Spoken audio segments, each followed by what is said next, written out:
Apocalipse, capítulo 13.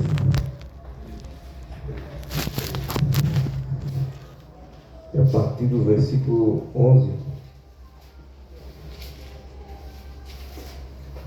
Apocalipse, capítulo 13, versículo 11.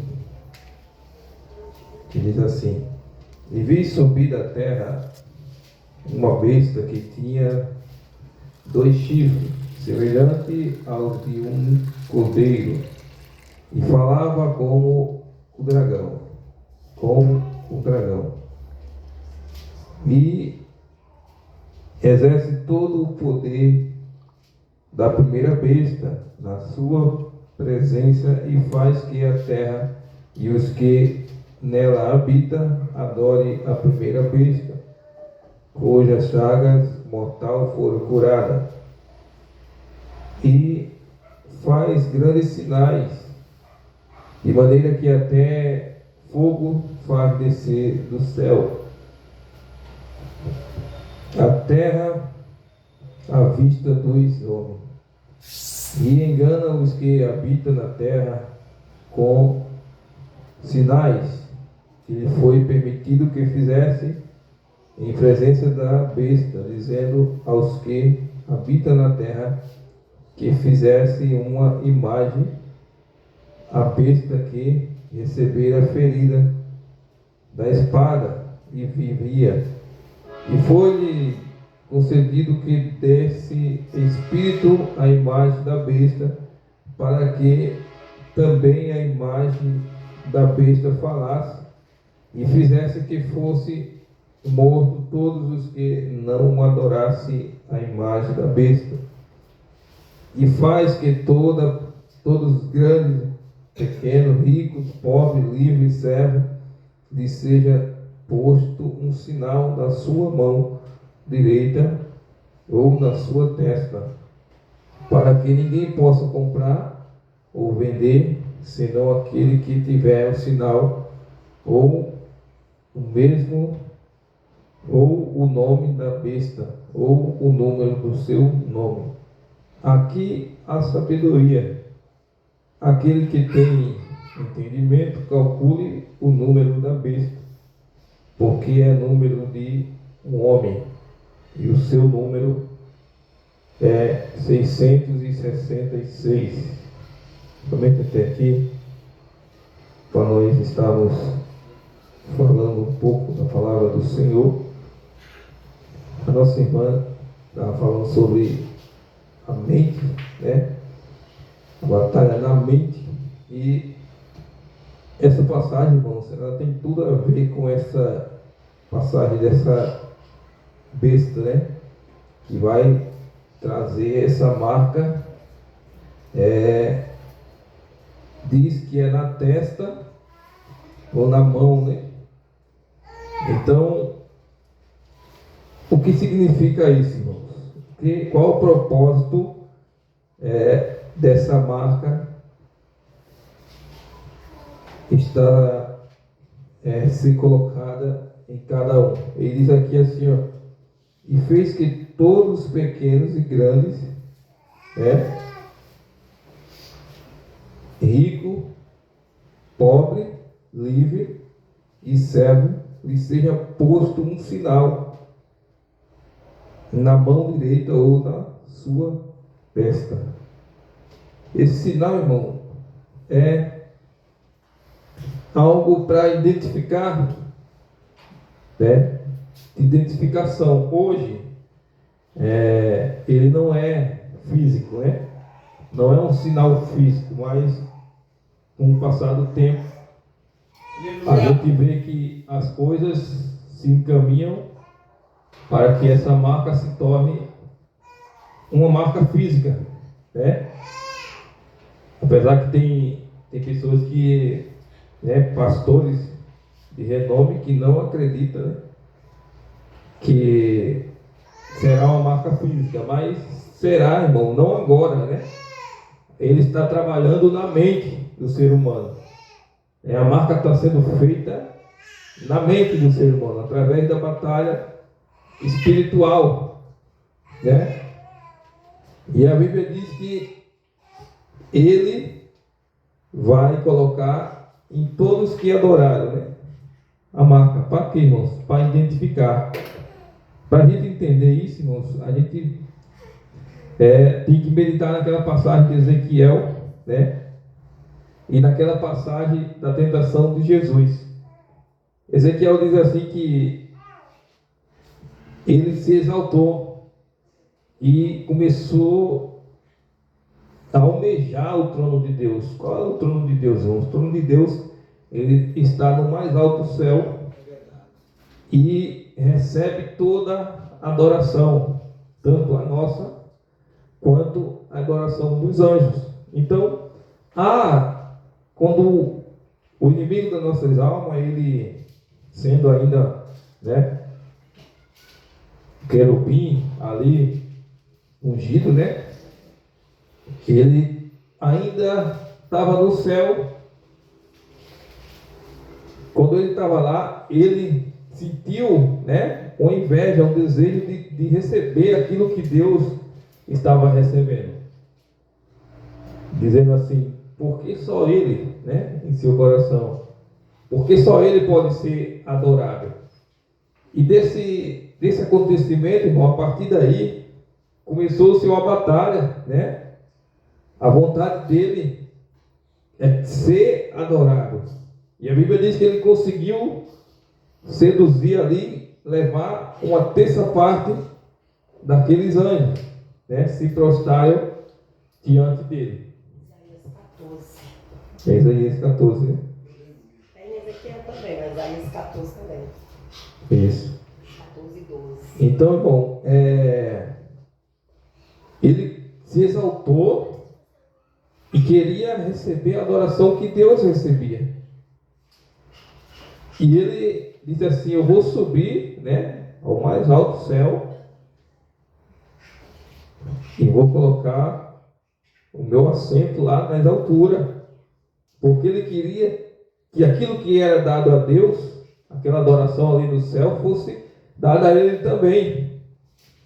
Mas só que o que foi que Deus fez, né?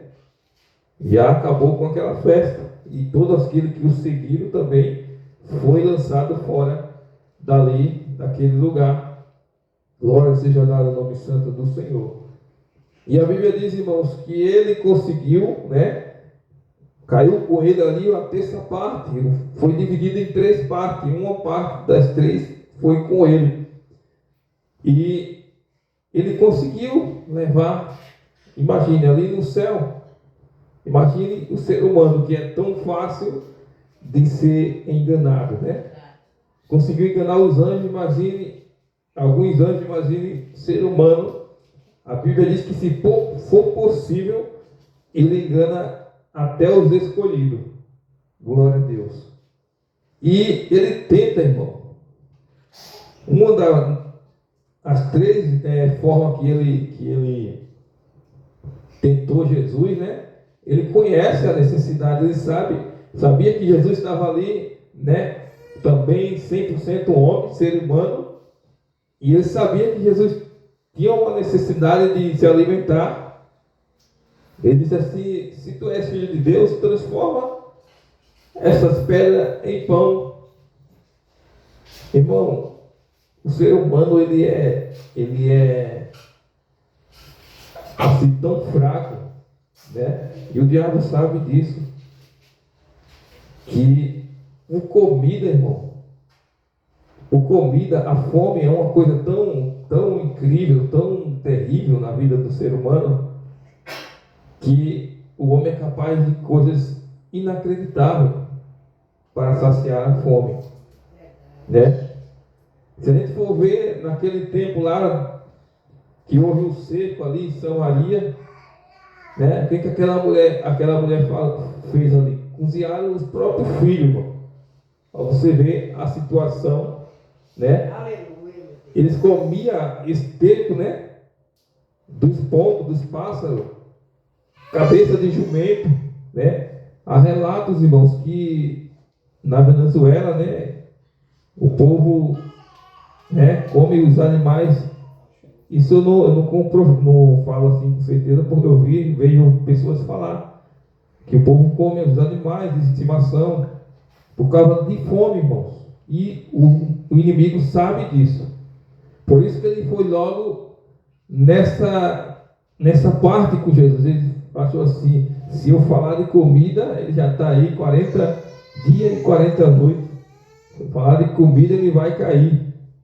E o inimigo, irmão, muitas vezes tenta a mim e tenta você na parte que ele sabe que a gente estamos propícios a cair, na parte que no nosso ponto fraco, né?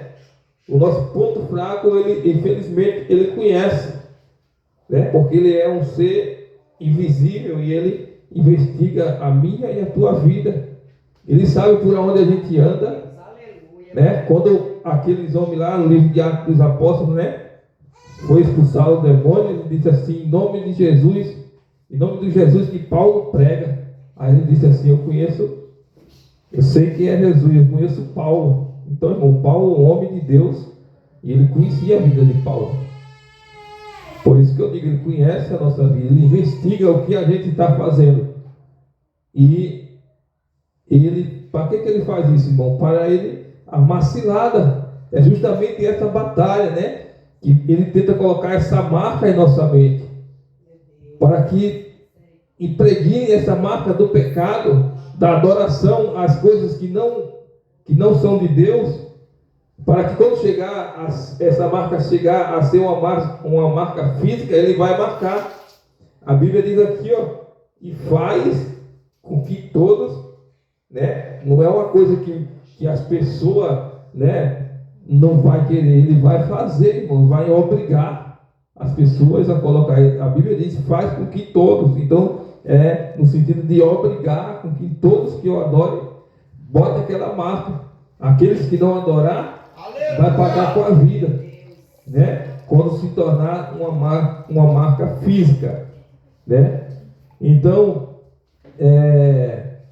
a batalha começou naquela hora, irmão, naquela hora que ele se exaltou, né? Isaías 14, como a nossa irmã bem lembrou aí, que ele se exaltou e queria a adoração para ele, adoração que é de Deus, somente do nosso Deus.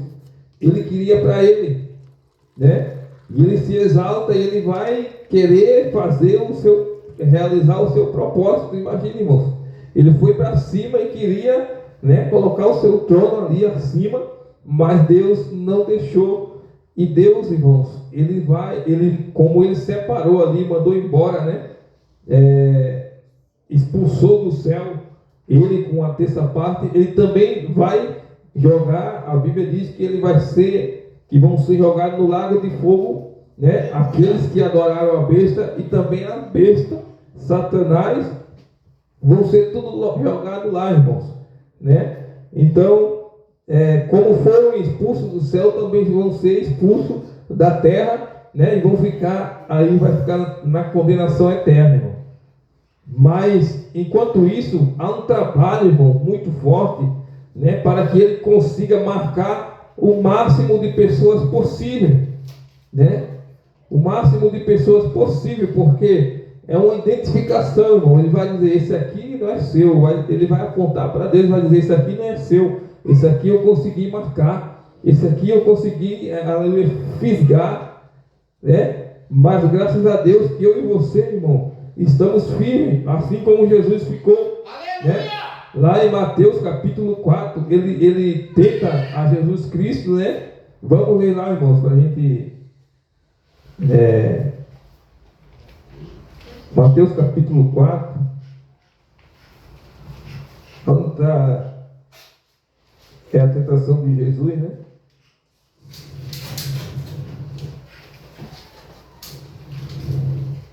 Diz assim, então foi Jesus pelo Espírito ao deserto para ser tentado pelo diabo. E tendo jejuado 40 dias e 40 noites, teve fome. Aí é onde ele entrou, né? Teve fome. E chegando-se a ele, o tentador disse, se tu és filho de Deus, manda que esta pedra se torne em pão. E ele, porém, respondeu: está escrito, nem só de pão viverá o homem, mas de toda a palavra que sai da boca de Deus. Aleluia, meu Deus. Então, irmão, É o melhor remédio aleluia. para que você não venha a ser marcado pela marca da besta é a palavra de Deus, né? É a palavra de Deus. Foi assim que Jesus venceu, com a palavra. Ele disse assim: nem só está escrito lá, né? Nem só de pão viverá o homem, mas de toda palavra que sai da boca de Deus. Mas ele não desiste, irmãos. Como ele tentou Jesus, ele está trabalhando até hoje para querer marcar a mim e a você. Ele quer conseguir, quando chegar naquele dia, ele olhar para mim, para você e dizer, apontar para Deus e dizer: esse daqui eu consegui levar, né? Esse daqui caiu comigo, esse daqui vai comigo. Mas, irmãos, se nós ficarmos firmes, aleluia, buscarmos entendimento da palavra, nós vamos vencer.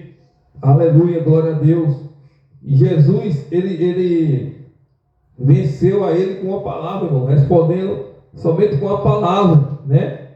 Somente com a palavra. Ele tenta novamente, ele diz assim: então o diabo o levou à cidade santa e colocou-o sobre o pináculo do templo e disse-lhe: se tu és o filho de Deus, lança-te daqui abaixo, porque está escrito. Aí, irmão, as pessoas, né, acham que todo mundo que fala a palavra de Deus é de Deus, né? O próprio diabo usando a palavra para querer, né, fazer Jesus cair no erro. Imagina, eu estava vendo um vídeo hoje, o rapaz falando assim: tem uma igreja, né, ele falou o nome, que está escrito assim: entre aqui que você vai deixar de sofrer, seus problemas vão acabar, você vai ganhar dinheiro. Aqui é a igreja da prosperidade, né? As suas perseguições, as suas dificuldades vão acabar. Mas Paulo diz, né, a Timóteo: todos aqueles que querem viver uma vida piamente em Cristo padecerá perseguição. E essa igreja está usando a palavra de Deus, né, dizendo que vai acabar o sofrimento, para querer atrair, irmãos, pessoas para lá. Aí aonde eu falei, nem todos os irmãos que falam a palavra, né, é de Deus, porque falam muitas vezes distorcida. Um certo dia, irmão, eu lembrei de uma coisa que aconteceu comigo. Eu estava lá em Pernambuco nós estávamos fazendo uma campanha de visita. A gente visitava toda quinta-feira, né, um lar de quem quisesse a visita. E a gente chegou numa casa lá e tinha uns quadros assim que era tipo umas borboletas, né, desenhadas. E a mulher dizia que toda vez que olhava para ali, ela ficava atormentada. Né? E o irmão falou assim: quem foi que deu esse quadro? Ela falou: uma amiga. Aí conversando vai, conversando vem, o irmão de repente pegou o quadro assim e virou. Aí tinha, irmão, um monte de versículo escrito atrás do quadro. Ele disse: irmã, tenha cuidado, porque a palavra de Deus, ela não deve estar inversa, né? Quem põe ao contrário a palavra de Deus é o diabo. A pessoa deu um desenho bonito e escreveu a palavra atrás, para ficar atrás da parede. E ele falou assim: antes ela sabia que tinha esse versículo. Não, foi meu menino que colocou aí, e eu não sabia. Ele disse assim: então, quando receber alguma coisa de alguém, né, pode estar até com a palavra, com um versículo, Mas ore, né?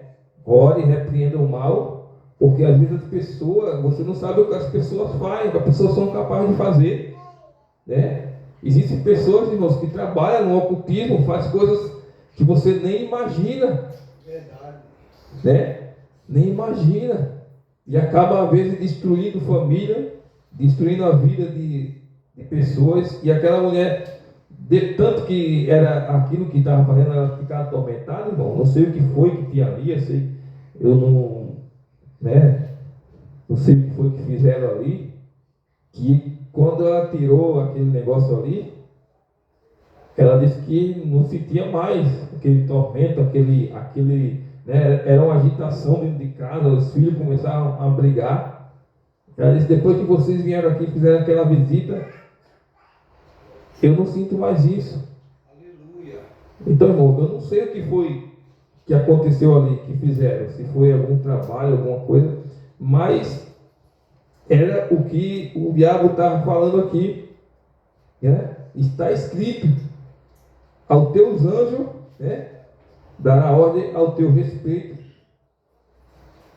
dará ordem a teu respeito e tomar-se-á na mão para que nunca tropece em alguma pedra. Aleluia. E disse Jesus, também está escrito, não tentarás o Senhor teu Deus. Aí você vê como ele queria inverter a palavra, né? A palavra diz assim, aos teus anjos dará ordem, mas não é numa hora que você está tentando a Deus. É se acontecer, por exemplo, algum acidente, você está num lugar e você não percebeu, algo aconteceu, não foi culpa sua, Deus vai ordenar que os anjos lhe guardem. Verdade.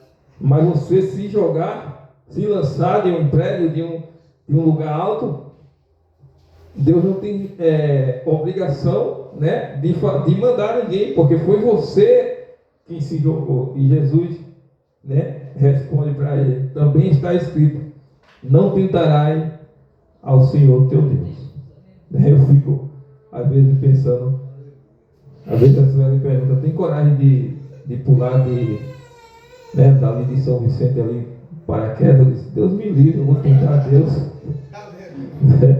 Vai que aquilo cai ali, e eu vou tentar a Deus, aí eu vou ficar, foi o inimigo não, irmão. Fica tentando a Deus, pulando, sem ter o que fazer. Aí acontece, né? Eu que não vou. Então ele queria que Jesus se jogasse, irmãos, né? Porque ele pegou a palavra e distorceu, né? E queria que Jesus caísse na cilada dele.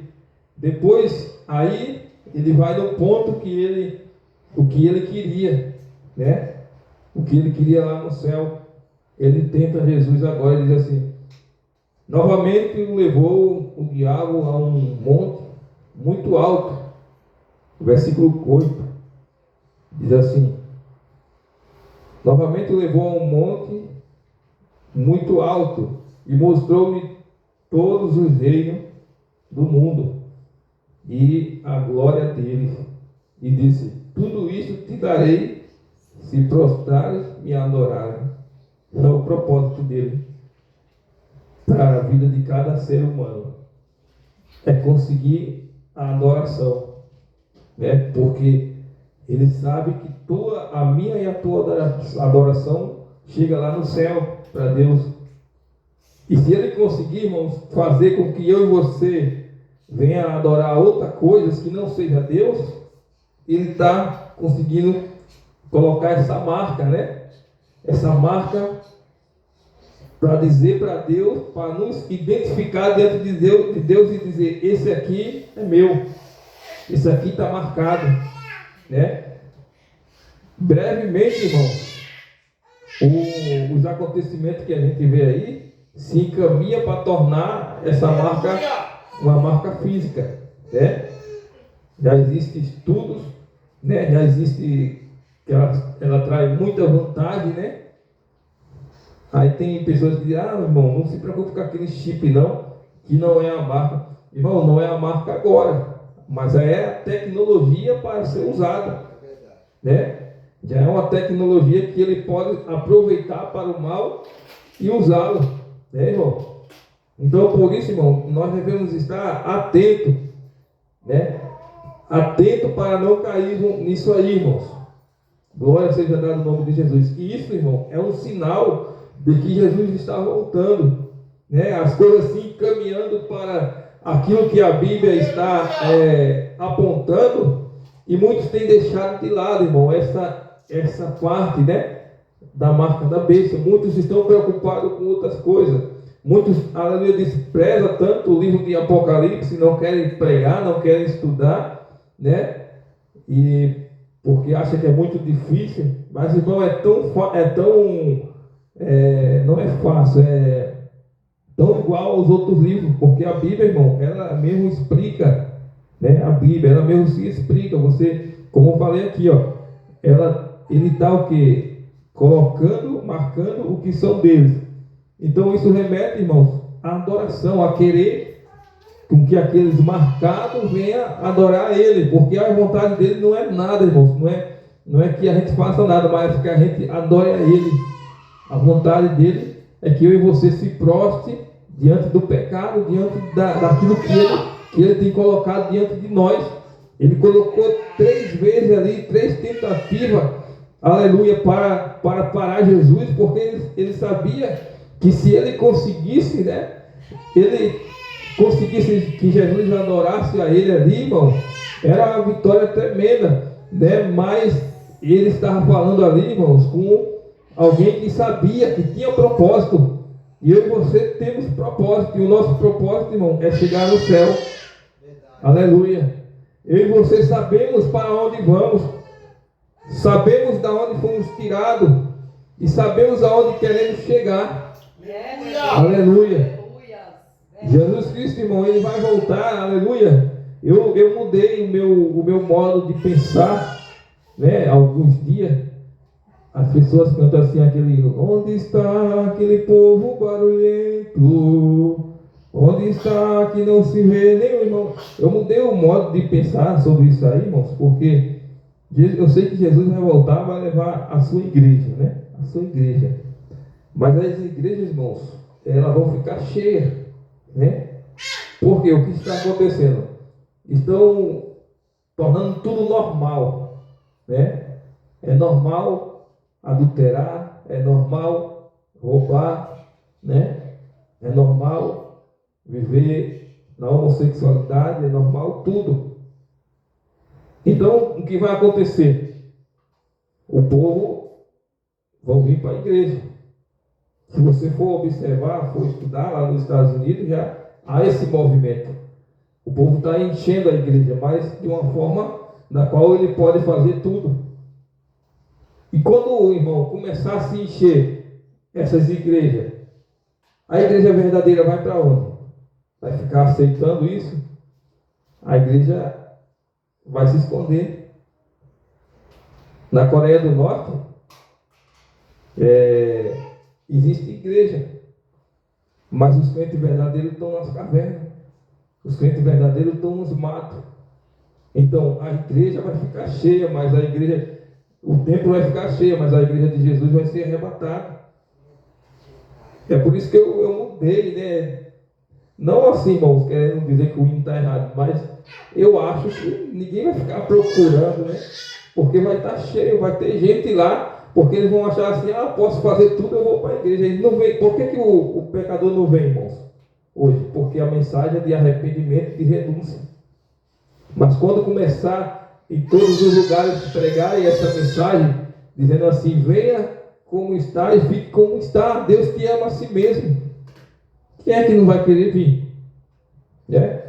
Pecar e ainda alcançar o céu. Essa é a mente deles, né? Mas a gente sabe que não é assim. E quando esse povo, irmão, começar a lotar, a entrar nas igrejas e ficar cultuando, você não vai compartilhar daquilo ali. Você vai pregar, né? Muitos vão ser perseguidos por pregar a verdade, como já estão sendo, né? Mas não vai ficar ali. Você não vai cultuar no meio de um monte de gente que você sabe que a pessoa que ali o homem traz sua esposa, que um ali é ladrão, que o outro é... Você não vai ficar ali, irmãos. Quem é crente de verdade não vai... Ele pode falar que está errado, mas compartilhar daquilo não. Então, irmãos, é complicada a situação que estamos vendo acontecer. E esses muitos aí vão estar marcados com essa marca da besta, né? Porque não deram crédito ao verdadeiro evangelho. Glória seja dada em nome do Senhor Jesus. Mas, irmãos, nós que somos salvos, aleluia, não vamos, aleluia, esmorecer. Assim como Jesus, ele disse assim, que não ia, aleluia, que não ia retroceder, ele foi até o fim. Aí a resposta de Jesus para ele, irmãos, diz assim, no versículo 10, então disse Jesus, vai-te, Satanás, porque está escrito, ao Senhor teu Deus adorará, e só a Ele servirás. Glória a Deus. Então o diabo o deixou e chegou os anjos e o serviu. Glória a Deus. Então, irmão, simboliza aqui, irmão, a nossa vitória, né? Se a gente ficar firme com a palavra de Deus, ler com atenção para não se embaraçar, porque tem muitos embaraçados, irmãos, né? Muitos embaraçados que eu não sei se todos, né, porque se embaraçou mesmo ou é porque trabalham em prol do reino das trevas, né? Porque eu vejo muitos mestres e doutores, né, às vezes na internet, na televisão, e eu digo assim, esses daí são trabalhadores do reino das trevas, porque eles pegam a palavra, distorcem, levam vários que estão por aí que ainda não teve, né, não prestou atenção na palavra, levam para o inferno através do erro, né? Então eles não estão trabalhando para Deus, eles estão trabalhando para o inimigo, né? Quando a pessoa começa a falar heresia, começa a direcionar para uma direção errada, né? Levar os crentes para o erro, né? Ele não está trabalhando para Deus, está trabalhando para o inimigo das nossas almas. Isso vai ser cobrado, irmão. Isso vai ser, né, pedido, né, para dar conta das almas que Deus colocou na mão de cada um, né? Deus vai pedir, né? E aquele que conduziu a sua igreja no erro, ele vai pagar, aleluia, as consequências, aleluia. Se não pagar aqui na terra, irmãos, ele pagará naquele grande dia, né? Chegar diante de Deus, não ter nem, aleluia, coragem para ficar de pé, porque o seu pecado, o seu erro vai estar o acusando de tal forma que ele vai se prostrar, né? Se prostrar e não ter coragem de olhar para a face do nosso Senhor. Aleluia. Mas a Bíblia diz assim, orai para que, aleluia, possa estar de pé. Glória a Deus. Aquele que está, aleluia, de pé, ore para que não caia, irmãos. Nós possamos, naquele grande dia, estarmos de pé diante do Senhor Jesus, que estamos de pé, irmãos. Não quero dizer assim, estar de pé não significa que você está nessa posição que eu estou, mas estar de pé é a nossa vida diante de Deus, né? A nossa vida, aleluia, íntegra, glória a Deus, diante do Senhor, aleluia, sabendo a quem estamos adorando. Aleluia! E esse, irmãos, esse momento que nós estamos vivendo na terra é um momento crucial para a gente tomar, aleluia, decisões. Josué diz assim, eu e a minha casa vamos dar adoração para o Senhor, né? Eu e a minha casa serviremos ao Senhor. É uma decisão que ele tomou, e é uma decisão que eu e você temos que tomar a cada dia, a cada instante. A nossa direção tem que estar, aleluia, direcionado para o Senhor. A nossa adoração tem que estar direcionada para o Senhor todos os dias. Eu e a minha casa, você e a sua casa. Josué tomou essa decisão, irmão. E quando a gente toma essa decisão, aleluia, paramos que nem Jesus fez. Somente ao Senhor teu Deus adorará e somente a Ele servirá.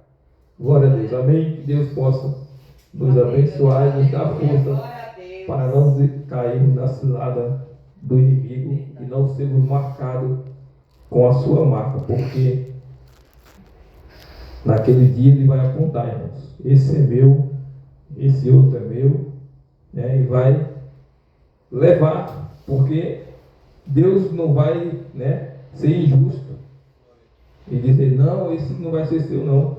Se a pessoa quis adorar Ele, Deus vai lançar, aleluia, junto com Ele também. Amém? Deus abençoe.